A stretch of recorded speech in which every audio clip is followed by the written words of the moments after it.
Assalamualaikum warahmatullahi wabarakatuh.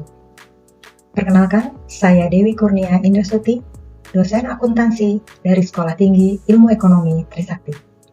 Pada kesempatan kali ini, saya akan memaparkan pernyataan diri dosen dalam unjuk kinerja Tridharma Perguruan Tinggi bidang pengajaran. Paparan akan saya bagi menjadi 6 bagian. Yang pertama yaitu deskripsi mata kuliah, kemudian capaian pembelajaran mata kuliah, kemudian materi, dan dilanjutkan dengan metode pembelajaran, kemudian sistem penilaian, baik berupa teknik dan indikatornya, dan yang terakhir adalah video rekaman pembelajaran tatap muka. Mata kuliah yang akan dipaparkan dalam presentasi kali ini adalah mata kuliah pemeriksaan akuntansi 1. Mata kuliah pemeriksaan akuntansi 1 diberikan kepada mahasiswa pada semester 4 sebanyak 3 SKS. Pertemuan tatap muka dirancang untuk 16 kali pertemuan, termasuk 1 UTS dan 1 UAS. Prasyarat untuk mata kuliah ini adalah akuntansi, menengah 1 atau intermediate accounting 1. Deskripsi mata kuliah adalah memberikan pemahaman kepada mahasiswa mengenai profesi akuntan publik dan proses audit atas laporan keuangan. Kemudian memahami proses audit, termasuk di dalamnya mengenai tanggung jawab dan tujuan audit, karakteristik, perencanaan audit, kemudian pertimbangan materialitas, pengenalan risiko, pengenalan tata kelola, dan dampak IT terhadap audit, hingga akhirnya adalah pengembangan perencanaan audit. Learning outcome-nya adalah attitude, antara lain internalisasi, nilai norma, dan etika akademik. General skills antara lain adalah menerapkan pemikiran logis, kritis, sistematis, inovatif yang memperhatikan dan menerapkan nilai humaniora. Sedangkan pengetahuan antara lain memahami etika bisnis dan kode etik profesi akuntansi, kemudian memahami konsep teoritis tentang tujuan dan tahapan audit. Special skills yang diharapkan adalah mampu membuat dokumentasi audit mulai dari proses pengumpulan, merangkum sampai mengevaluasi bahan bukti audit sesuai dengan standar audit yang berlaku. CPMK dan sub CPMK-nya antara lain adalah sebagai berikut. CPMK 1, mahasiswa diharapkan dapat menganalisa auditing secara umum, jenis audit, dan jenis auditor. Sedangkan sub CPMK-nya antara lain mengetahui apa itu audit, jenis audit, dan jenis auditor, serta dapat membuat audit proses model. Sedangkan yang kedua adalah mahasiswa dapat menganalisa peraturan terkait dengan audit dan pasar audit, di mana sub CPMK-nya adalah memahami supply and demand dalam audit services dan memahami perlunya pengawasan independen atau independent oversight.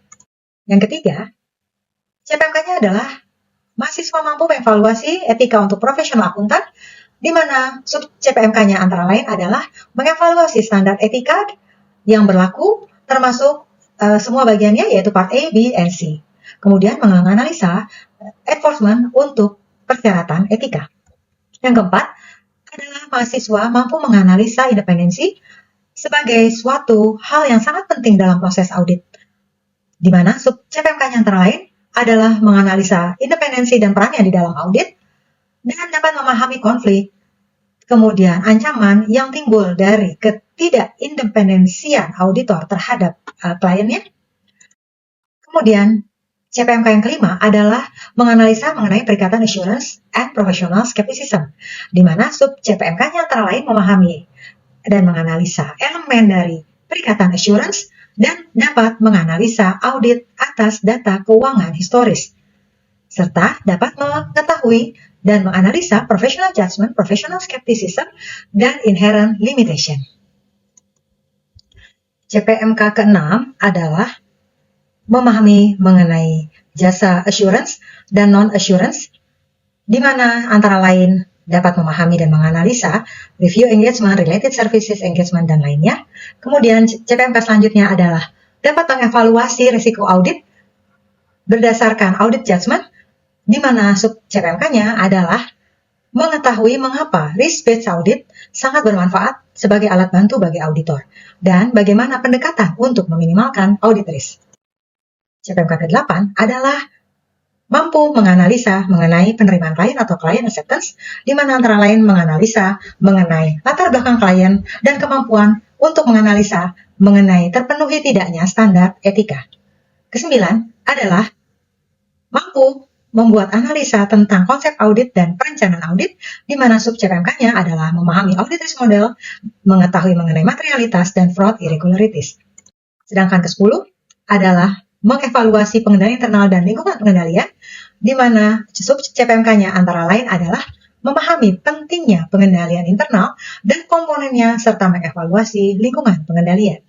Yang ke-11 adalah evaluasi dan analisa mengenai prosedur analitis serta follow-up prosedur, di mana sub CPMK-nya antara lain adalah dapat mengevaluasi proses prosedur analitis, kemudian memahami berbagai tahapan audit di mana proses prosedur analitis tersebut diperlukan. Dan yang ke-12 adalah mampu menganalisa respon auditor terhadap resiko yang ditetapkan, di mana sub CPMK-nya adalah mengetahui dasar mendapatkan bahan bukti yang cukup dan tepat atau sufficient and appropriate.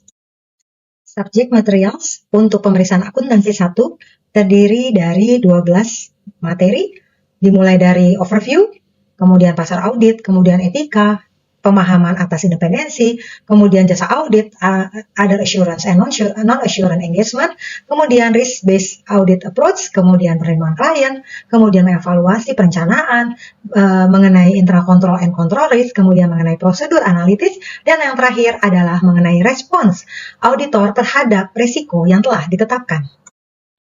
Learning methodnya adalah pendekatan pembelajaran student-centered learning approach, di mana mahasiswa didorong dan difasilitasi untuk secara aktif mencari dan memperoleh kemampuan secara mandiri, baik pengetahuan, keterampilan, dan sikap, melalui 3 kegiatan metode pembelajaran yang utama, yaitu pembelajaran mandiri, diskusi kelompok kecil, dan pembelajaran kooperatif. Referensi yang digunakan dalam mata kuliah ini adalah 2 textbook utama, adalah dari Hayes, Willits, and Wertheimer, yaitu Principles of Auditing, An Introduction to International Standard on Auditing, edisi ketiga dari Pearson di tahun 2014, yang hingga saat ini memang edisi ketiga merupakan edisi yang paling update. Kedua, adalah textbook dari Gray, Manson, and Croward, yaitu The Audit Process Principle, Practical and Cases, yang merupakan edisi terbaru adalah edisi ke-7 tahun 2018.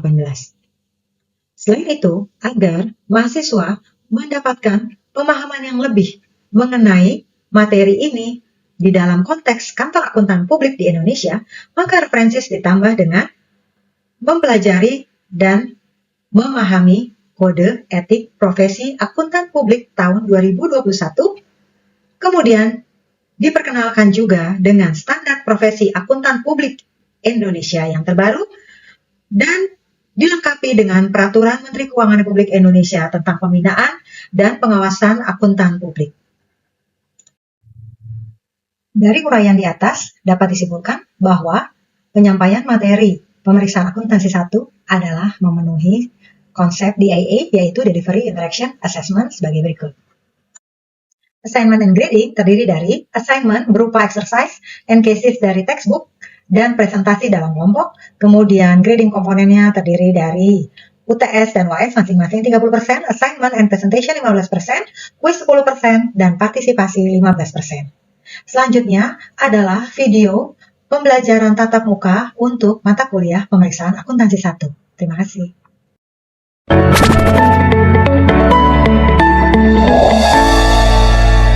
Selamat siang semuanya. Siang, Bu. Hari ini sehat? Kita lanjut ya, chapter 9. Sekarang kita mau bahas substantif prosedur.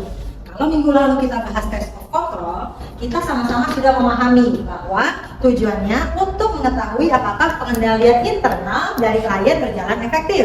Ya.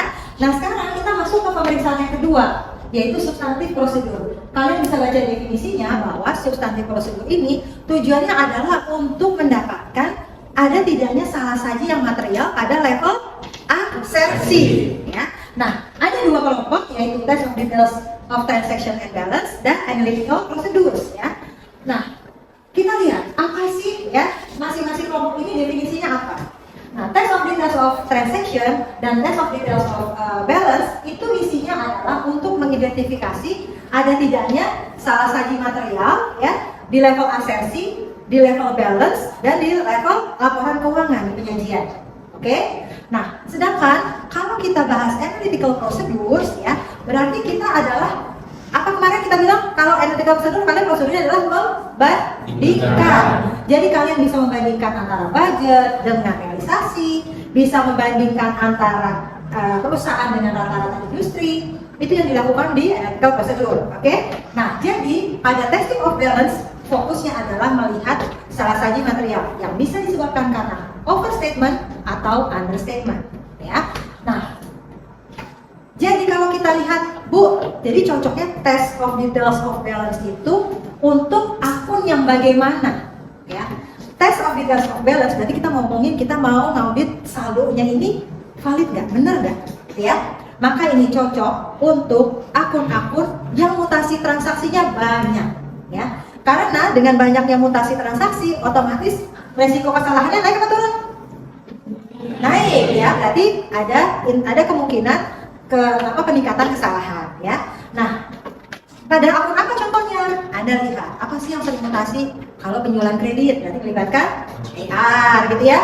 Kalau pembelian kredit melibatkan AP ya, atau contoh lainnya. Nah, kenapa sih hal ini penting? Ingat bahwa tujuan akhir laporan keuangan adalah kalian yakin ya bahwa laporan keuangan sudah disajikan secara wajar ya dalam semua hal yang material. Nah, untuk yakin laporan keuangan sudah disajikan secara wajar, Anda mesti ingat laporan keuangan terdiri dari saldo-saldo, ya, terdiri dari saldo akhir. Nah, itulah yang menyebabkan kita memerlukan test of details of balance. Ya. Nah, sekarang contohnya, kalau Anda ingin menguji ya test of balance of AR, itu sebenarnya sejalan dengan pada saat Anda mau menguji juga test of balance of revenue. Ya, karena pasti pada saat kalian periksa AR, sales pasti ikut karena Anda menjurnalnya kan kalau penjualan kredit apa? AR ada sales ya. Nah, jadi pasti kedua account ini teruji bersamaan. Nah, kalau begitu, apakah kita ngeceknya satu aja nih? Overstated-nya aja deh atau undernya aja? Tidak ya. Anda menguji keduanya. Contoh di sini, kalau Anda mau lihat akun itu overstated nggak? Ditinggi-tinggikan nggak? Gitu ya. Maka Anda mencarinya adalah apa? Yang fiktif apa yang nggak dicatat sama perusahaan? Yang dicari yang? Kalau nyari yang ditinggi-tinggiin, berarti kita nyarinya yang? Nah, berarti kita nyari yang fiktif ya. Maka kita mengirim konfirmasi untuk memastikan apakah eksis, ya, apakah transaksinya eksis. Oke? Nah, tetapi AR tadi mau dilihat juga dong pas penerimaannya, gitu kan ya? Beneran nggak sih ada penerimaan kasnya? Maka kita akan melihat penerimaan kas setelah tanggal neraca untuk memastikan ya ER-nya itu beneran ada dan gak fiktif. Artinya kasnya diterima ya. Nah, ini adalah interim ya. Interim itu dilakukan di tengah sebelum year end ya. Dan sifatnya adalah harus dilengkapi dengan pemeriksaan setelahnya. Oke? Jadi tidak boleh hanya meriksa saat interim untuk kemudian saat year end tidak. Oke? Nah, tugas saya adalah menjelaskan untuk substantif, nanti dilanjutkan dengan presentasi ya. Giliran siapa yang presentasi? Kalau nggak salah membahas barang bukti audit ya. Oke, silakan siap-siap ya presenternya. Selamat siang teman-teman semuanya dan selamat siang untuk Ibu Dewi. Oke, jadi di sini saya akan melanjutkan materi yang sudah disajikan oleh Ibu Dewi sebelumnya, di mana materi yang akan disajikan sekarang adalah sufficient appropriate audit evidence.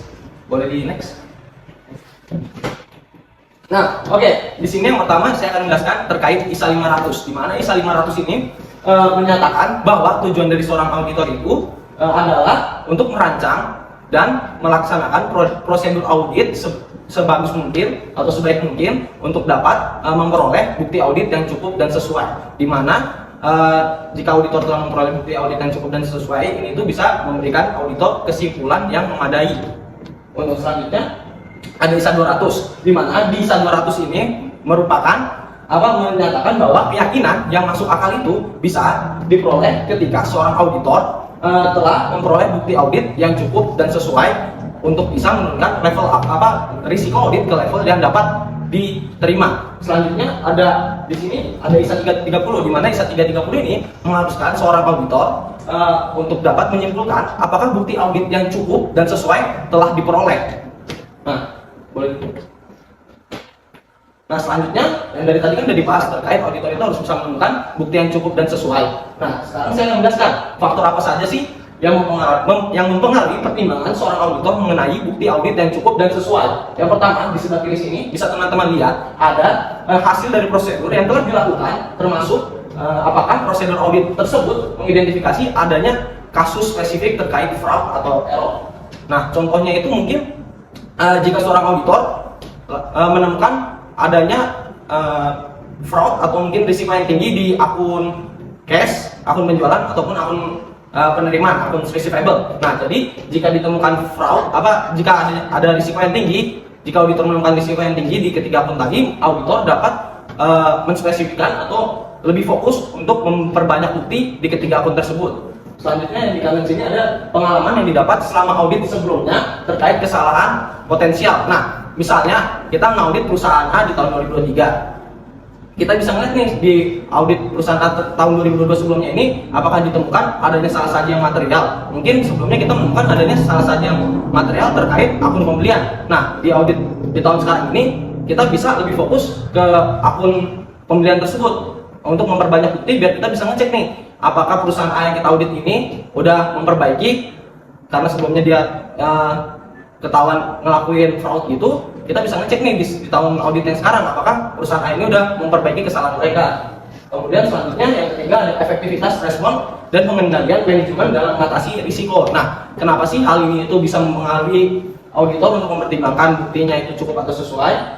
Itu karena jika seorang auditor udah melihat, oh pengendalian internal perusahaan ini tuh bagus nih, itu tuh berpengaruh sama yang kelima ini ada sumber dan keandalan informasi yang tersedia. Jika seorang auditor udah yakin kalau perusahaan yang mereka audit itu pengendalian internalnya itu bagus, jadi dia bisa yakin oh bukti-bukti yang ada yang dikasih oleh manajemen perusahaan tersebut itu bisa diandalkan atau reliable. Selanjutnya di sini ada pemahaman tentang entitas dan lingkungannya, termasuk pengendalian internalnya. Itu juga terkait dengan tadi kalau pengendalian internal. Sedangkan kalau pemahaman tentang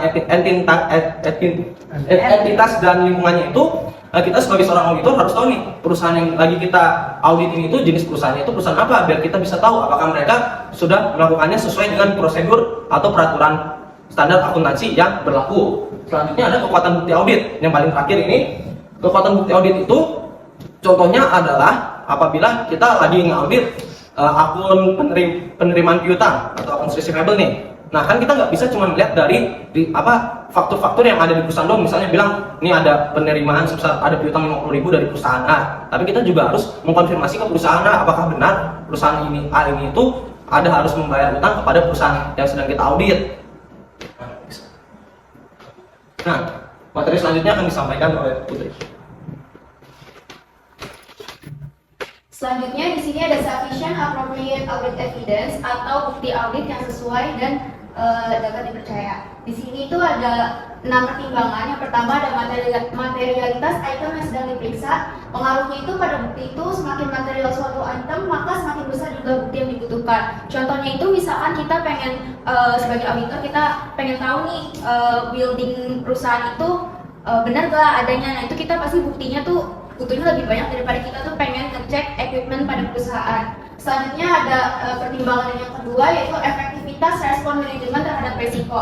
Jadi respon manajemen yang terkait itu lebih efektif terhadap risiko dan pengendalian akan menurunkan kualitas dan kualitas bukti yang diperlukan. Jadi kalau manajemen di suatu perusahaan itu memiliki kontrol terhadap risikonya itu efektif, maka kita sebagai audit itu tidak perlu bukti yang terlalu banyak.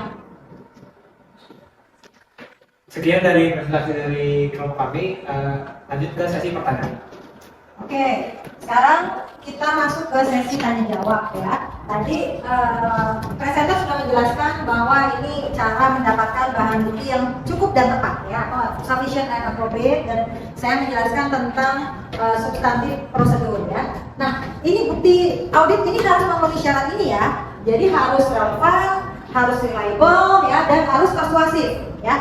Harus persuasif artinya apa? Harus memenuhi kecukupan, oke? Dan harus reliable artinya harus bisa diandalkan ya.